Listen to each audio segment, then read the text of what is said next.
Coyuntura semanal. Lunes, 10 de noviembre de 2025. Balas perdidas en el país más seguro.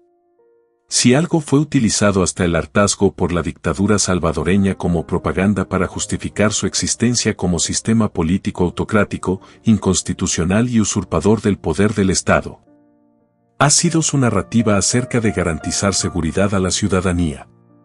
Bajo esos argumentos la dictadura se esforzó permanentemente en exportar un discurso que pretendía justificar en el exterior el aplastamiento del Estado de Derecho, asegurando que el pueblo vivía ahora más feliz, gracias a que el Estado aseguraba su tranquilidad, patrimonio y la vida de sus ciudadanos, con el rigor policial y militar. Concepciones francamente fascistas, pero que empataban con una porción considerable de la población inclinada al autoritarismo. Como hemos visto, en particular desde junio de 2024, cuando inicia su segundo e ilegal mandato, las fantasiosas narrativas de mejora en la situación económica de El Salvador no se cumplieron. El anuncio de grandes inversiones extranjeras para financiar obras faraónicas, atribuidas al reconocimiento de la nueva era de seguridad ciudadana impuesta por la dictadura desde el establecimiento del régimen inconstitucional de excepción, fue una gigantesca operación de engaño al conjunto de la población salvadoreña. El objetivo central, sin embargo, fue siempre convencer al resto del mundo que las cosas iban bien en El Salvador. Detrás de estas maniobras se ocultaba la necesidad imperiosa del dictador de neutralizar las innumerables e incesantes críticas a su régimen despótico, a la violación sistemática de derechos humanos y al desprecio demostrado a la vida de quienes no apoyan incondicionalmente al régimen. No se trataba solamente de una cuestión de imagen. Aunque desde Casa Presidencial se repudiaran las críticas internacionales y se tomara abierto partido por las posiciones ultrarreaccionarias del trumpismo, defendiendo el neoliberalismo en economía, mostrándose retrógrado y negacionista en su idea de sociedad, renegando de la Agenda 2030, negando el cambio climático y conceptos como feminismo o diversidad, entre muchos otros. Lo cierto es que la dictadura necesitaba neutralizar las críticas y vender al mundo su modelo de sociedad ultraconservadora, pacificada a fuerza de restringir derechos ciudadanos y utilizar las cárceles como respuesta a cualquier desafío social. Lo necesitaba desesperadamente porque si no lo lograba, jamás llegarían las inversiones prometidas. En realidad, los capitales no se mueven hacia El Salvador porque el modelo, como gusta llamarlo pomposamente el dictador, no considera ni ofrece espacio alguno a la seguridad jurídica. El Salvador se ha convertido en el reino de la arbitrariedad, del ocultamiento y manipulación de la información y del abuso del poder. En esas condiciones no sorprende que el país ocupe el último lugar de la región donde un empresario serio puede considerar invertir. En todo caso, el desgastado discurso de la seguridad sigue influenciando algunos sectores, particularmente grupos atrasados políticamente, susceptibles a la manipulación generada por la masiva explotación de recursos digitales para promover noticias falsas, dudosas o engañosas, junto al permanente culto a la personalidad de un dictador cuya cualidad reconocida es su falta de escrúpulos y su brutalidad manifiesta. Esos sectores se centran particularmente en la llamada diáspora salvadoreña, es decir, en la comunidad de migrantes asentada sobre todo en los Estados Unidos, población cautiva de la desinformación, cuyo papel resulta esencial para explicar el caudal de votos que recibe el dictador. Sectores con escasa o nula educación política y habitualmente con bajos niveles de escolaridad, siguen respaldando la narrativa dictatorial dentro y fuera de las fronteras salvadoreñas. Esta semana, sin embargo, aún para esos sectores fanatizados resultó difícil defender un régimen criminal que pone a la ciudadanía en peligro. Nos referimos a un hecho que sucedió este jueves pasado en la tarde, en el corazón de la microcápsula propagandística del Buquelato, que comprende escasas 10 cuadras en torno a la Plaza Gerardo Barrios, donde se encuentra el Palacio Nacional, la Biblioteca Nacional donada por la República Popular China durante el último gobierno del FMLN y la histórica Catedral Metropolitana. Una bala de fusil atravesó la cabeza de una joven que se tomaba fotos con su hermana frente al Palacio Nacional, Aquel lugar desde cuyos balcones el dictador gusta hacer jurar obediencia absoluta a la población en sus tomas de posesión. La bala que asesinó a la joven terminó incrustada en los muros del palacio. En un primer momento se habló de una bala perdida, pero el drama permitió sacar a la luz pública el carácter y naturaleza del régimen, su estilo de negar siempre la realidad, de buscar culpables, desviar la atención y de ocultar cualquier prueba que pudiera comprometer a la dictadura y su narrativa de seguridad.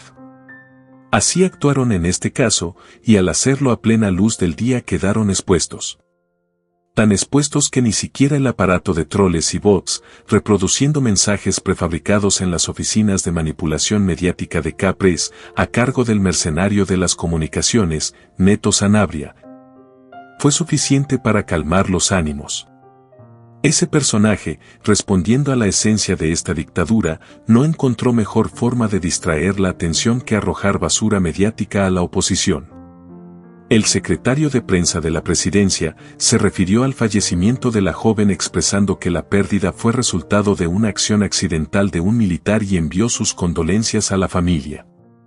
Sanabria señaló que algunos sectores políticos y organizaciones no gubernamentales estarían utilizando la situación con fines electorales. El funcionario mencionó a los partidos Arena y FMLN, así como a algunos medios de comunicación, a quienes atribuyó la difusión de reacciones relacionadas con el caso. Lo cierto es que esta reacción defensiva del régimen solo sucedió luego de que se difundieran las imágenes de diversos aspectos de lo sucedido en el incidente. Por ejemplo, la inmediata detención y publicación en las redes sociales oficiales de una humilde mujer que se encontraba en la zona de los hechos. Como siempre, detener arbitrariamente a alguien, una persona del pueblo, sin defensa ni recursos, resultaba lo más conveniente para las autoridades, empeñadas en dar por cerrado un caso que incomodaba al gobierno. Por eso se apresuraron a mostrar las fotos de la mujer flanqueada por policías que, al decir del régimen, son jueces en la calle. En estos casos los nombres son importantes. Porque al gobierno no le importan ni le interesan nombres ni personas, solo encontrar una culpable para sostener su imagen de eficiencia policial, capaz de resolver un crimen en un santiamén. Una vez más, quedó en evidencia que la justicia en El Salvador es un accesorio decorativo. La detención de la señora Silvia Hernández, arrestada arbitrariamente en el caso de la muerte de Jessica Solís, en el centro histórico de San Salvador, sigue generando controversias, porque mientras la Policía Nacional Civil, PNC, ya ha informado que el responsable del hecho es un soldado de la Fuerza Armada, quien supuestamente disparó accidentalmente su arma, los familiares de Hernández denuncian que la mujer continúa detenida, pese al esclarecimiento del caso. La denuncia que circula en redes sociales señala que, aunque el soldado, Derman Fernando Jorge Benítez ya confesó ser el autor del disparo culposo, la PNC se niega a liberar a esta madre de 4 hijos que dependen económicamente de ella. Los allegados de Hernández exigen su inmediata liberación. No es el único elemento que puso en evidencia al régimen y al país más seguro del hemisferio. Efectuada esa detención sin base alguna, las autoridades policiales y municipales ordenaron lavar la sangre y todas las señas del incidente de manera inmediata, así como recoger el cadáver de la joven sin que se hubiese presentado la fiscalía, responsable de la investigación, a la escena del crimen. Personal de la alcaldía habría lavado la zona del hecho poco después de lo sucedido. Mi hija dijo que no habían llevado todavía a Jessica y ya estaban lavando, como que si un perro habían matado ahí, y no es un animalito el que mataron, fue a mi hija, reportaba una crónica de prensa salvadoreña el sábado, citando a la madre de la víctima. Hasta la bala incrustada en el muro del Palacio Nacional fue removida, el hueco rellenado y pintado, de modo que en pocos minutos no quedó una sola huella de lo sucedido. El turismo volvió a desplazarse por la zona como si nada hubiese sucedido, aunque un pequeño altar con la foto de Jessica y flores en el piso donde cayó fulminada, aparecieron rápidamente. Al caer la tarde, también ese pequeño homenaje fue removido. Alguien no quiere que el hecho siga trascendiendo. Las preguntas siguen en el aire, porque nadie da una explicación de la operación limpieza desarrollada a toda prisa. Tampoco se responde desde las fuentes oficiales por qué hay francotiradores en los techos de los edificios de esa zona civil, remodelada para uso de turistas dispuestos a gastar en una noche lo que muchos salvadoreños tardan un mes o más en ganar. Quizás estén protegiendo las recientes inversiones de los Bukele en la zona. Baste recordar la reacción irascible del clan hace justamente un año, tal como lo reportaba El País de España, en su momento. Imbéciles.